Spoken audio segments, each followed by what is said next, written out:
Hi, this is Mark. I'm going to do a quick video here on tariffs and trade policy. On this channel, I tend to focus on issues that affect financial advisors.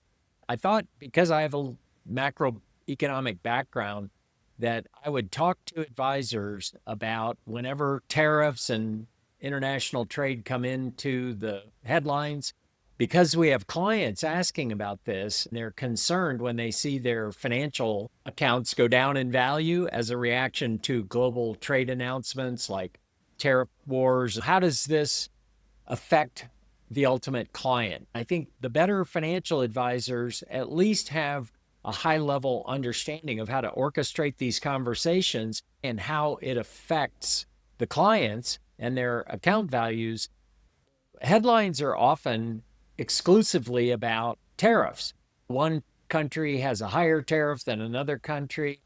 This is looked at in various ways, but the bottom line is it results in movements behind the scenes by nations that can negatively affect free trade. So I think the objective here for a financial advisor is to explain how all of this is driving stocks down or investments down. The reality is, from a financial advisor perspective, is to help clients understand that tariffs are just one piece of the puzzle, that the objective really can and should be free and open trade between all nations. But politics is complicated. Free trade is really complicated. On top of everything, the U.S. has positioned itself as the world reserve currency. Creates all sorts of additional dynamics that affect these investment markets.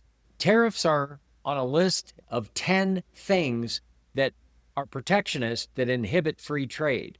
And tariffs are at the bottom of the list. So when you read in the headlines that, let's say, the U.S. is trying to enforce reciprocity of trade, then the arguments against the U.S. are that the U.S. is being protectionist and the U.S. is trying to restrict trade from foreign nations. That's not necessarily what's happening.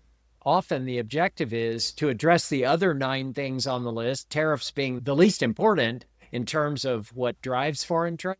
Tariffs are just one piece of the puzzle. And the more you can explain to clients how it is possible to use tariffs in the U.S. against other nations and increasing tariffs as a tool in the toolbox to level the playing field, to make trade less protectionist, the better. The more you can calm clients down, explain that a lot of this is just negotiations that are happening behind the scenes. That word negotiating, often in the headlines, makes it sound as though the U.S. is, because they're willing to negotiate, are using that to treat one country less or more favorably than another country.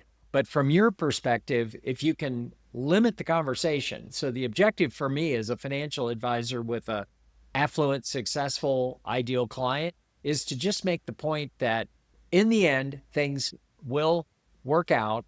Even if there's a tariff trade war, that behind the scenes, what's really happening is the negotiation on these other 9 things. I don't want to spend the time in this video going through all the 9 things that precede tariffs in this negotiation, but I will drop them into the description. So what are these other 9 things? And why do we negotiate if all we want is fair trade? It's because the other 9 things that are hovering beneath the surface are issues of negotiation for which other countries have, I would say in many cases, have valid arguments against the U.S.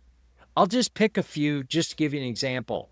So the number 1 on the list, the number 1 thing that restricts trade across the globe are non-tariff barriers. I recall reading in the Wall Street Journal that there was a nation that went so far in this area to redefine the package labeling laws in their country. So the U.S. was trying to import ketchup, just table ketchup, for sale in grocery stores in other countries. They redefined the definition of ketchup.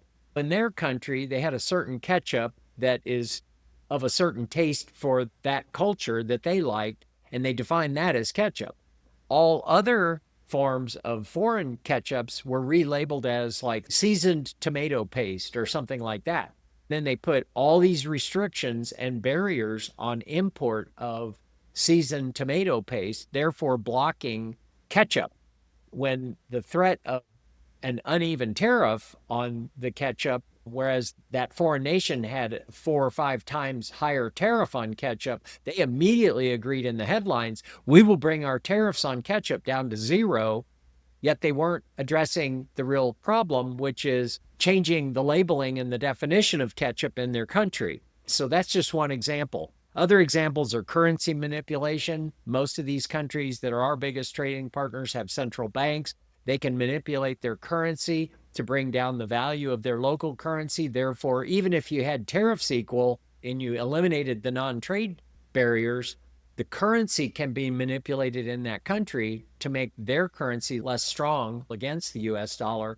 Therefore, their ketchup being cheaper on the global market because their currency was manipulated is another factor. So other things are quotas, local content requirements mandating local components or local labor. Now, there's an example where we do the same thing in the US. We might say we only buy local. There's a trade restriction. There's a perfect example of negotiation behind the scenes.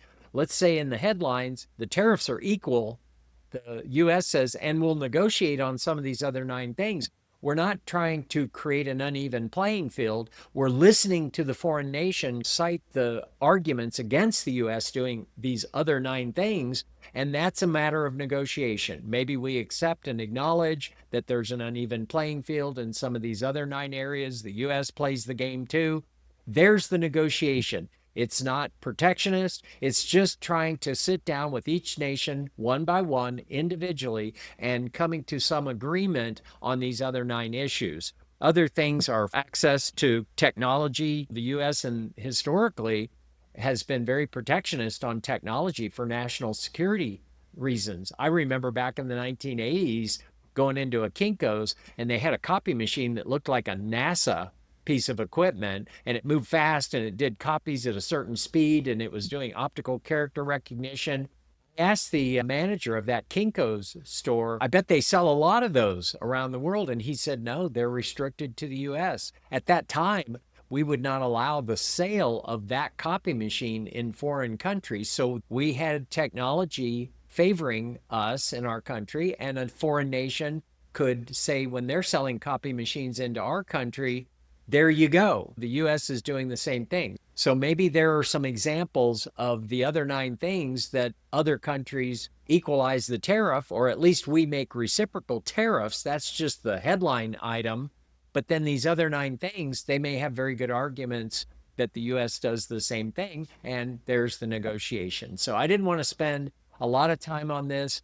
I will drop the 10 things that I think are priorities in the trade negotiations. But when you have clients freaking out, mainly just because their investments go down, maybe you can explain to them that everything's going to work out. What's actually happening behind the scenes is they're trying to come to an agreement on what fairness means. And we're trying to eliminate protectionism around the globe. And then that way we have a more free market system. At that point, when these negotiations settle down, then the markets will rise to higher levels again.